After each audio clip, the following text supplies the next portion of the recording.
And I think that that's just so special, and I think that's why people laugh and why they cry and why they cheer and why they gasp. I mean, I still do, and oh my God, I've watched this movie, every frame of this movie 1,000 times. Yeah. So I could watch it. This movie really took over our life for the past year and a half. So yeah, my hair and my wardrobe feels like such a distant memory to what we've been in more recently. Blake Lively's lawsuit is blowing up online, but a lot of people are already over it. They just want it gone. Even after she filed a second amended complaint, instead of trying to get it tossed out completely, Wayfair, Justin, and the crew didn't push for dismissal. Instead, they went straight for an answer while Jed Wallace still filed a motion to dismiss. But here's the twist. They also threw in some bold affirmative defenses, basically telling the court, even if Blake's story is 100% true, we still owe her nothing. That's a big statement. One hot question is, can she even sue for retaliation when her contract is long over? The promotion for that film ended in August 2024, so is anything they're doing now even considered retaliation when she's no longer on their payroll? And then there's the whisper that Blake's own hands might not be so clean. Imagine if she exaggerated the whole thing, hijacked the movie, and acted wild on set, creating total chaos for the cast and crew. Could she still claim damages if she might have damaged the film herself? That's exactly the kind of angle Justin's team is pushing. Their first major defense, they say her lawsuit fails to state facts that legally add up to a claim. Meaning, even if everything she says is true, it doesn't meet the law's requirements. So in their eyes, her complaint doesn't even matter. This isn't just legal talk. It's a straight-up attempt to shut the whole thing down before it even gets rolling. Justin's team is basically saying Blake's claims don't even qualify for a court battle. The judge can't act on them. If that sticks, it could mean Justin's gearing up for a summary judgment soon, which could kill this case before it ever hits trial. He's also throwing shade at her legal standing, questioning if Blake even has the right to sue him at all. In other words, he's telling the court, even if something bad happened, it wasn't me. And I'm not the guy you should be suing. That's a cold defense. Part of his argument is that Blake might have already given up her right to sue, either by contract or by staying silent when she should have spoken up. Since the movie wrapped and promotion ended, he's basically saying, too late, you missed your shot. And it doesn't stop there. Justin's even pulling the estoppel card. That's legal talk for saying her past actions clash with her current claims. According to him, Blake's behavior back then doesn't match the story she's pushing now, and that alone should sink her case. Justin's saying Blake can't play both sides. Her own words and actions before this mess make her lawsuit worthless. If she pulled these stunts to hijack a movie or cooked up a story just to grab control, he's arguing she's got no right to sue at all. And here's the defense he seems to love most, claiming she has unclean hands. In plain English, he's telling the court Blake acted shady herself and had a dirty role in the drama. This could tie into that Van Z lawsuit or even making up harassment claims to get her way. If she broke rules or laws in the process, his stance is clear. You can't run to court for cash when you've been playing dirty too. This whole angle paints Blake as manipulative and untrustworthy. A big PR win for Justin if the public buys it. But he's not done yet. He's also pulling the First Amendment card. See, Blake's been going after content creators and online voices, trying to make it seem like there's some massive smear campaign against her. But according to Justin, this is really just her way of silencing critics, a move that's backfired hard. By trying to shut it all down, she's only kept the drama alive and given people. Justin's painting a picture of Blake stuck in a loop, living in a world of nonstop criticism and feeding it herself. He's basically saying if you spend all your time obsessing over the hate, you keep it alive and make your own life worse. Instead of letting it fade, she kept pouring gas on it. And here's where he gets bold. Even if he did say she was a bully, accused her of trying to hijack the film, or claimed she was weaponizing feminism, he says that's protected speech under the First Amendment. In his words, you can't sue someone for hurt feelings when the law protects their right to speak. He's also flipping it back on her, saying she's the one who caused the damage to herself.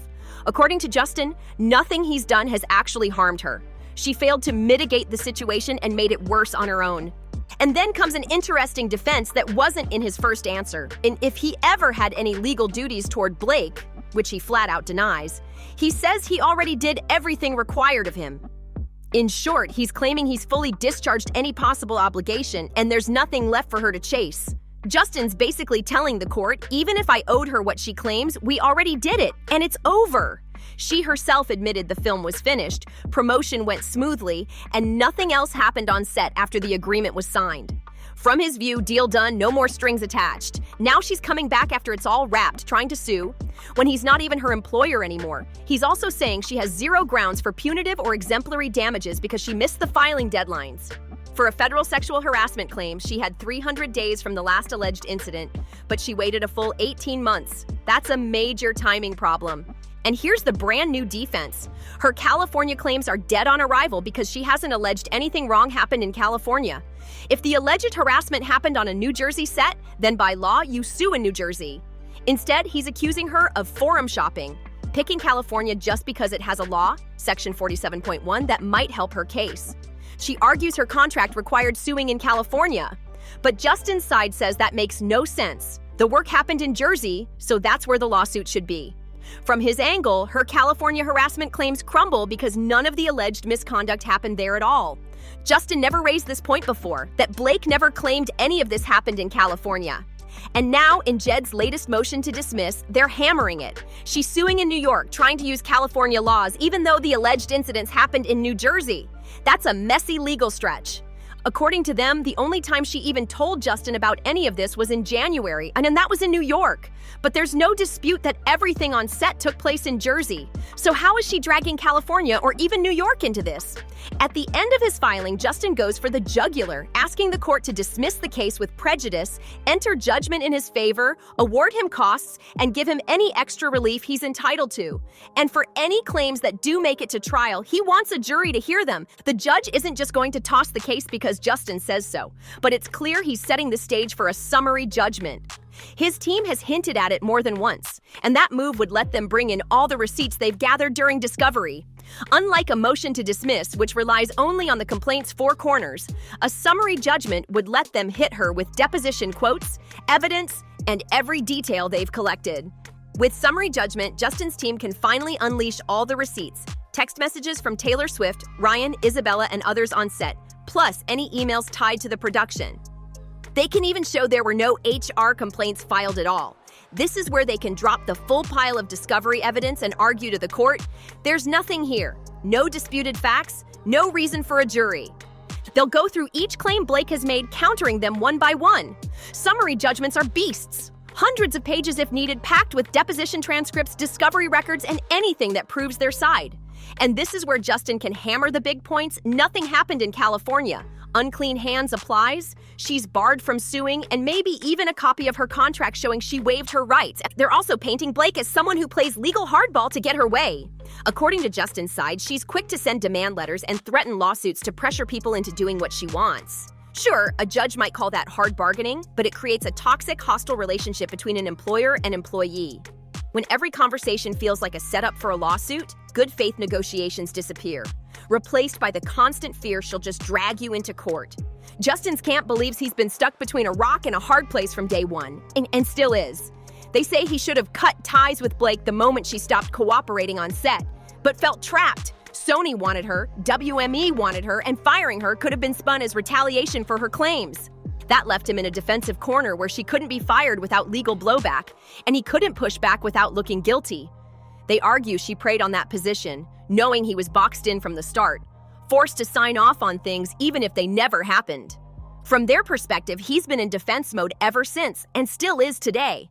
But here's the twist. They don't think this case will ever reach trial. Even though her side says they want one, Justin's court filings tell a different story. He's only asking for a trial on claims that are legally allowed to go forward, not ones that are already barred. If her federal claims are blocked because she skipped required administrative steps, then in his view, there's nothing left for a jury to decide. If this hits summary judgment, Justin's team says the case falls apart fast. California claims, gone. Nothing happened there. And if they knock out retaliation too, there's barely anything left. Defending himself from false allegations online isn't retaliation, they argue. It's self-protection. In her own deposition, Blake told Justin's attorney she believed the retaliation was his countersuit and the public comments from Brian Friedman that hurt her image. But here's the legal kicker. The law doesn't care about feelings, it cares about facts. You can feel something is retaliation all day long, but that doesn't make it so. Justin's side says simply filing a lawsuit and posting the court documents on a public website isn't retaliation at all. It's just making the legal record available. That's not spinning a narrative, that's transparency. And when she tried to go after that website, the judge tossed it under litigation privilege. Plain and simple. No bad faith ruling, no finding it was based on Section 47.1. just the fact that you can't sue someone for publishing official court records. And so here's the big question. And will the judge see their point that this is all baseless? And if summary judgment hits in November, could Blake actually end up paying his attorney's fees? Now that would be some wild courtroom karma.